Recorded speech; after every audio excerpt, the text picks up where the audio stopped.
एक hotel manager एक बुजुर्ग को भिखारी समझकर सबके सामने बेइज्जत कर रही थी।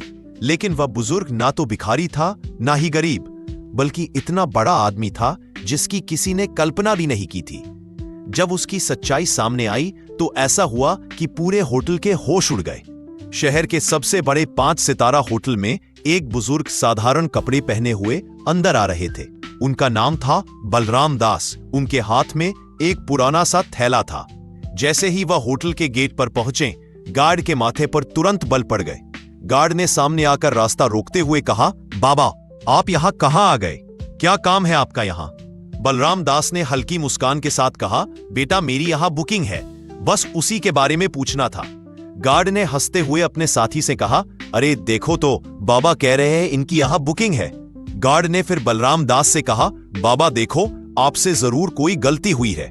शायद आपको किसी ने गलत पता दे दिया है, क्योंकि यह होटल बहुत ही लग्जरी है। बड़े बड़े बाबू लोग आते हैं, यहाँ कोई आम आदमी इसको अफोर्ड नहीं कर सकता। इतने में होटल की रिसेप्शनिस्ट दिव्या ने यह बातचीत सुन ली।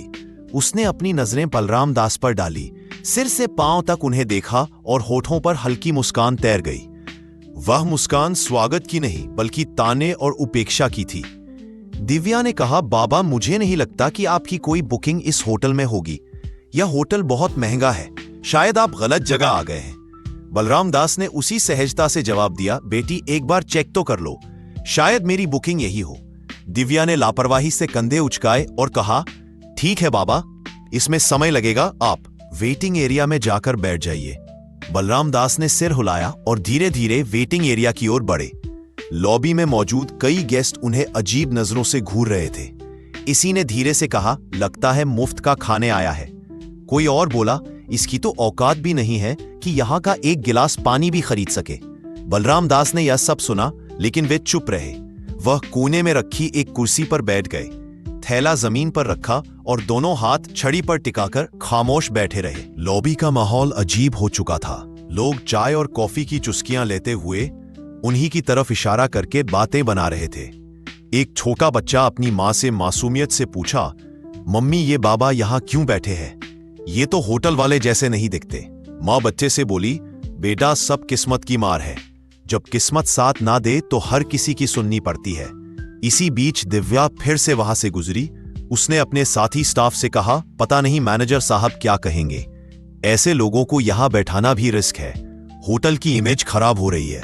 साथी ने हंसते हुए कहा, कोई बात नहीं, कुछ देर बाद ये खुद ही उठकर चला जाएगा। बलराम दास ये सब सुन रहे थे, पर वो एक शब्द ना कह सके। वो सिर्फ इंतजार कर रहे थे कि कोई उनकी बात सुने। 1 घंटे तक वो यूं ही बैठे रहे, कभी घड़ी देखते, कभी रिसेप्शन की तरफ नजर डालते। उन्हें उम्मीद थी कि कोई आएगा और कहेगा, हाँ बाबा, आपकी बुकिंग है। लेकिन ऐसा नहीं हुआ। बलराम दास ने धीरे से कुर्सी का सहारा लिया और खड़े हो गए। उन्होंने रिसेप्शन की तरफ देखा और कहा, बेटी, अगर तुम व्यस्त हो तो अपने मैनेजर को बुला दो, मुझे उनसे भी कुछ जरूरी बात करनी है। दिव्या ने मन ही मन सोचा, अब इसे मैनेजर से भी मिलना है। फिर अनमने ढंग से फोन उठाया और होटल मैनेजर अजय खन्ना को कॉल लगाया। उसने कहा, सर, एक बुजुर्ग आपसे मिलना चाहते हैं। अजय ने दूर से बलराम दास को देखा और फोन पर हंसते हुए कहा, क्या ये हमारे गेस्ट है या बस ऐसे ही चले आए हैं? मेरे पास अभी टाइम नहीं है, इन्हें बैठने दो, थोड़ी देर में खुद चले जाएंगे। दिव्या ने वही आदेश दोहराया और बलराम दास को और थोड़ी देर बैठने का आदेश दिया। बलराम दास ने गहरी सांस ली और फिर से उसी कोने की कुर्सी पर बैठ गए। सारी नजरों का बोझ उनके कंधों पर था, लेकिन उनकी आंखों में अब भी वही सब्र था। मानो कह रहे हो, सच को छिपाया जा सकता है पर रोका नहीं जा सकता।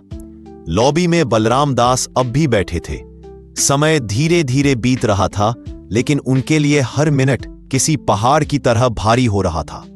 इसी बीच रिसेप्शनिस्ट दिव्या दोबारा उनके पास आई। उसने रूखी आवाज में कहा, बाबा, आपको थोड़ा और इंतजार करना पड़ेगा, मैनेजर साहब अभी भी बिजी है। बलराम दास ने मुस्कुराकर सिर हिलाया और बोले, ठीक है बेटी, मैं इंतजार कर लूंगा। उसी समय होटल का मैनेजर अजय खन्ना अपने केबिन में बैठा हुआ किसी विदेशी क्लाइंट से फोन पर बातें कर रहा था। उसके चेहरे पर घमंड साफ झलक रहा था।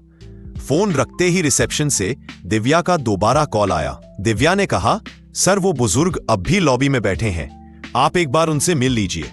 अजय ने हंसते हुए कहा, बैठा रहने दो, थोड़ी देर में थक जाएगा और खुद चला जाएगा। मेरे पास ऐसे फालतू लोगों के लिए वक्त नहीं है। तभी वहां एक छोटा कर्मचारी आया, नाम था नवीन शर्मा। वह होटल का बेल बॉय था। उसने बलराम दास को देखा। लॉबी में सब उनका मजाक उड़ा रहे थे, लेकिन नवीन की आंखों में उनके लिए सम्मान था। वह धीरे से पास आकर बोला, बाबा आप कब से बैठे हैं, क्या किसी ने आपकी मदद नहीं की? बलराम दास ने मुस्कुराकर उसकी ओर देखा और कहा, बेटा मैं मैनेजर से मिलना चाहता हूं, पर लगता है वह व्यस्त है। नवीन का चेहरा कस गया। वह बोला, बाबा आप चिंता मत करो, मैं अभी उनसे बात करता हूं। बलराम दास ने सिर हिलाया, तुम्हारा बहुत धन्यवाद, भगवान तुम्हें सुखी रखे। नवीन तेज कदमों से मैनेजर के केबिन की ओर गया। दरवाजे पर पहुंचते ही उसने नॉक किया और अंदर चला गया। अजय खन्ना ने इशारे से पूछा, क्या बात है? नवीन ने आदर से कहा, सर लॉबी में एक बुजुर्ग बैठे हैं, वह आपसे मिलना चाहते हैं। अजय ने भौहें चढ़ाई और ठंडी आवाज में बोला, नवीन तुम्हें कितनी बार कहा है कि फालतू लोगों से दूर रहो, वह कोई गेस्ट नहीं है, शायद भूला भटका कोई आया है। नवीन ने धीरे से कहा, लेकिन सर उन्होंने कहा है कि उन्हें आपसे जरूरी बात करनी है। अजय हंस पड़ा, अरे जरूरी बात तुम्हें अंदाजा भी है यहाँ कितने करोड़ का कारोबार होता है और तुम मुझे ऐसे बाबा से मिलवाना चाहते हो। नवीन चुप रहा, लेकिन अंदर से दुखी था। उसने सोचा, इंसान को उसकी शक्ल देखकर कैसे ठुकराया जा सकता है? क्या बड़े पद पर बैठने से किसी को इंसानियत भूल जानी चाहिए? अजय ने सख्त आवाज में कहा, नवीन तुम अपना काम करो, यह मामला तुम्हारे बस का नहीं है। नवीन ने सिर झुकाया और बाहर चला आया। लॉबी में लौटते ही उसने बलराम दास की ओर देखा। उनकी आंखों में धैर्य अब भी था। नवीन उनके पास बैठ गया और बोला, बाबा मैंने कोशिश की, लेकिन मैनेजर साहब अभी नहीं मिलना चाहते। बलराम दास ने मुस्कुराकर उसके कंधे पर हाथ रखा और बोले, कोई बात नहीं बेटा, तुमने कोशिश की, यही मेरे लिए काफी है। नवीन की आंखें भर आई। उसे महसूस हुआ कि यह बुजुर्ग कोई आम इंसान नहीं है। उनकी सादगी में एक अजीब सी ताकत छिपी थी। लॉबी का माहौल अब और भी भारी हो चुका था। लोगों के ताने और ठहाके, बलराम दास की खामोशी और नवीन की बेचैनी सब मिलकर एक अजीब तस्वीर बना रहे थे। करीब 1 घंटा बीत चुका था। बलराम दास अब भी उसी कुर्सी पर बैठे थे। उन्होंने धीरे से आंखें बंद की और सोचा, धैर्य रखना ही असली ताकत है। लेकिन अब समय आ गया है कि सच्चाई सामने आए। होटल की घड़ी ने 12:30 बजाए। बलराम दास अब और चुपचाप बैठ नहीं पाए। उन्होंने धीरे से अपनी छड़ी उठाई, थैला कंधे पर टांगा और रिसेप्शन की तरफ बढ़ गए। लॉबी में बैठे कई लोगों ने फिर से ताने कसे, देखो देखो बाबा अब मैनेजर से लड़ने जा रहे हैं। रिसेप्शन पर खड़ी दिव्या ने उन्हें आते देखा। उसने झुंझुलाकर कहा, बाबा आपको कहा था ना इंतजार कीजिए, मैनेजर अभी बिजी है। बलराम दास ने उसकी ओर देखा और नरम आवाज में बोले, बेटी बहुत इंतजार कर लिया, अब मैं खुद ही उनसे बात कर लूंगा। इतना कहकर बलराम दास सीधा मैनेजर अजय खन्ना के केबिन की ओर बढ़े। लॉबी में खामोशी छा गई। सबकी नजरें उसी तरफ टिक गई। हर कोई देखना चाहता था कि आगे क्या होने वाला है। जैसे ही बलराम दास ने केबिन का दरवाजा खोला, अजय अपनी घूमने वाली कुर्सी पर अकड़ के साथ बैठा था। उसने भौहें चढ़ाते हुए कहा, हाँ बाबा बताइए, इतना शोर क्यों मचा रखा है, क्या काम है आपको? बलराम दास ने धीरे से थैला खोला और उसके अंदर से एक लिफाफा निकाला। उसे आगे बढ़ाते हुए बोले, यह मेरी बुकिंग और होटल से जुड़ी कुछ डिटेल है, कृपया एक बार देख लीजिए। अजय ने हंसते हुए लिफाफा हाथ में लिया, लेकिन खोले बिना ही टेबल पर पटक दिया। उसकी हंसी में अहंकार साफ झलक रहा था। उसने कहा, बाबा जब किसी इंसान की जेब में पैसे नहीं होते हैं तो उसे बुकिंग जैसी बड़ी बड़ी बातें करना बिल्कुल बेकार है। मुझे आपके जैसे लोगों की शक्ल देखकर ही पता चल जाता है कि आपके पास कुछ नहीं है। ये होटल आपके बस का नहीं है, बेहतर होगा आप यहां से चले जाए। बलराम दास ने उसकी आंखों में देखा। उनकी आवाज अब गहरी और गंभीर हो चुकी थी। उन्होंने कहा, बेटा बिना देखे कैसे तय कर लिया? एक बार इन कागजों को देख तो लो। सच्चाई अक्सर वैसी नहीं होती जैसी दिखती है। अजय कुर्सी पर पीछे झुक गया और जोर से हंसते हुए बोला, बाबा मुझे किसी कागज को देखने की जरूरत नहीं है, मैं सालों से इस होटल को संभाल रहा हूं। लोगों की शक्ल देखकर ही पहचान लेता हूं कि किसकी क्या औकात है। आपकी शक्ल कहती है आपके पास कुछ भी नहीं है। यह सुनकर लॉबी में बैठे कुछ गेस्ट भी हंसने लगे। बलराम दास ने गहरी सांस ली, लिफाफा टेबल पर रखा और शांत स्वर में बोले, ठीक है, जब तुम्हें यकीन नहीं है तो मैं चला जाता हूं, लेकिन याद रखना जो तुमने आज किया है उसका नतीजा तुम्हें भुगतना पड़ेगा। इतना कहकर उन्होंने दरवाजे की ओर कदम बढ़ाए। पीछे बैठे गेस्ट फुसफुसाए, वाह, मैनेजर ने सही किया, ऐसे लोगों को यही सबक मिलना चाहिए। बलराम दास होटल से बाहर निकल गए। उनकी धीमी चाल और झुकी हुई कमर ने पूरे स्टाफ के बीच एक अजीब सा सन्नाटा छोड़ दिया। लेकिन अजय अपनी कुर्सी पर बैठा मुस्कुराता रहा। उसके चेहरे पर गर्व और तिरस्कार का मिलाजुला भाव था। इसी बीच बेल बॉय नवीन शर्मा उस लिफाफे की तरफ बढ़ा। उसने धीरे से उसे उठाया और चुपचाप अपने सर्वर कंप्यूटर की ओर चला गया। कंप्यूटर स्क्रीन पर उसने लॉगिन किया और फाइलें खोलना शुरू किया। लिफाफे में लिखी डिटेल्स के आधार पर उसने होटल का पुराना रिकॉर्ड खंगाला। कुछ ही देर में उसकी आंखें चौड़ी हो गईं। स्क्रीन पर जो जानकारी थी उसने नवीन को हिलाकर रख दिया। रिकॉर्ड में साफ लिखा था, बलराम दास होटल के 65% शेयर होल्डर, संस्थापक सदस्य। नवीन की सांसें तेज हो गईं। उसने फौरन प्रिंटर से रिपोर्ट निकाली। कागज हाथ में लिए वह भागता हुआ मैनेजर के केबिन में पहुंचा। अंदर अजय अब भी किसी क्लाइंट से फोन पर बात कर रहा था। नवीन ने धीरे से कहा, सर, ये रिपोर्ट देखिए, ये वही बुजुर्ग हैं जो यहां आए थे। ये हमारे होटल के असली मालिक हैं। अजय ने फोन रखते हुए नवीन की तरफ देखा और भौहें चढ़ा ली।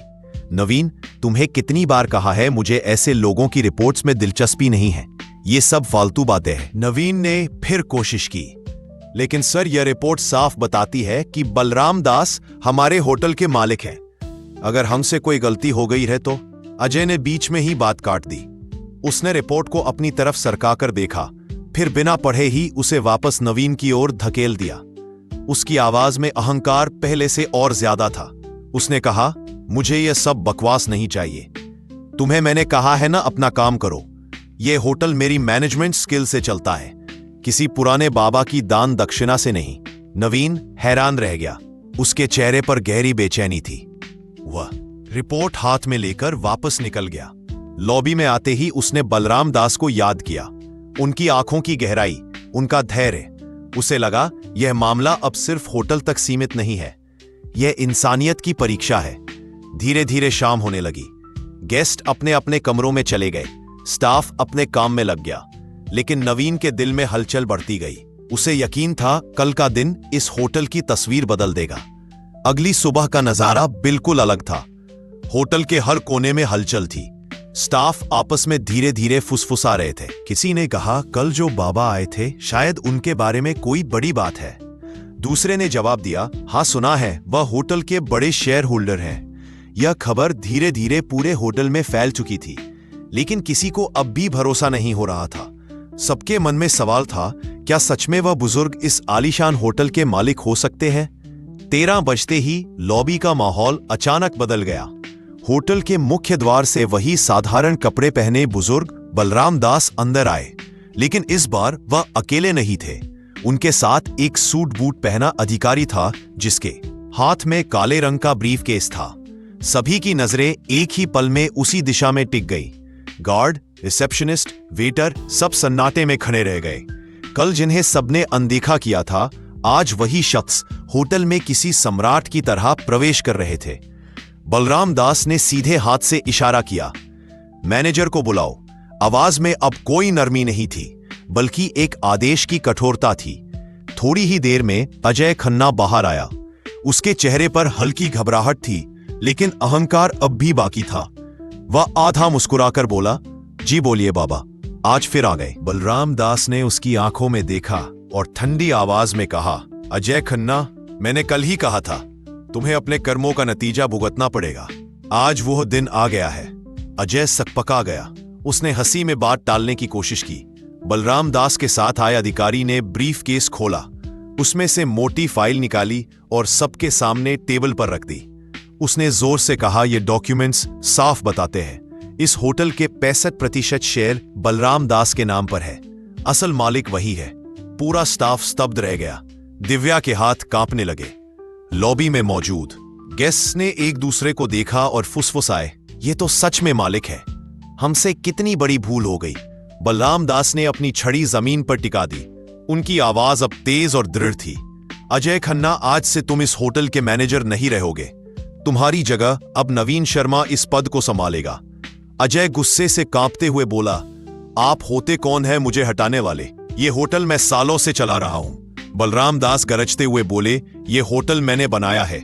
इसकी नींव मेरी मेहनत से रखी गई थी। मैं चाहूं तो तुम्हें एक पल में बाहर का रास्ता दिखा सकता हूं, पर दंड स्वरूप तुम्हें फील्ड का काम दिया जा रहा है। अब वही काम करो जो तुमने दूसरों से करवाया है। बलराम दास ने नवीन को पास बुलाया। उन्होंने उसके कंधे पर हाथ रखते हुए कहा, तुम्हारे पास धन नहीं था, लेकिन दिल में इंसानियत थी। यही असली काबिलियत है, इसलिए तुम इस पद के हकदार हो। नवीन की आंखों से आंसू बह निकले। वह भावुक होकर बोला, साहब, मैंने तो बस इंसानियत निभाई थी। बलराम दास मुस्कुराए। यही सबसे बड़ी योग्यता है बेटा। फिर उन्होंने रिसेप्शनिस्ट दिव्या की ओर देखा। उनकी नजर इतनी कठोर थी कि दिव्या कांप गई। बलराम दास बोले, दिव्या, तुम्हारी यह गलती पहली है, इसलिए तुम्हें माफ कर रहा हूं। लेकिन याद रखना, इस होटल में कभी किसी को उसके कपड़ों से मत आंकना। हर इंसान की इज्जत बराबर है। दिव्या ने हाथ जोड़ लिए और रोते हुए कहा, मुझे माफ कर दीजिए, आगे से ऐसा कभी नहीं होगा। बलराम दास ने चारों तरफ देखा और ऊंची आवाज में कहा, सुन लो सब लोग, यह होटल सिर्फ अमीरों का नहीं है। यह होटल सिर्फ अमीरों का नहीं है।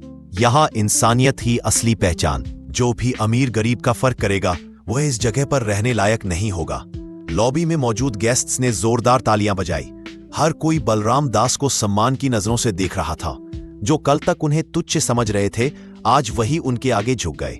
बलराम दास ने अंत में कहा, असली अमीरी पैसे में नहीं, सोच में होती है। अगर सोच बड़ी हो तो इंसान खुद ही बड़ा बन जाता है। इतना कहकर वह अधिकारी के साथ होटल से बाहर निकल गए। पीछे खड़े स्टाफ और गेस्ट्स देर तक उनकी ओर देखते रहे और मन ही मन सोचते रहे, मालिक ऐसा होना चाहिए जो दूसरों को उनकी इंसानियत से पहचाने, ना कि उनके कपड़ों से। उस दिन के बाद होटल का माहौल पूरी तरह बदल गया। स्टाफ अब हर गेस्ट के साथ सम्मान से पेश आता। लोग कहते, बलराम दास ने सिर्फ होटल नहीं बनाया, बल्कि इंसानियत की नींव भी रखी।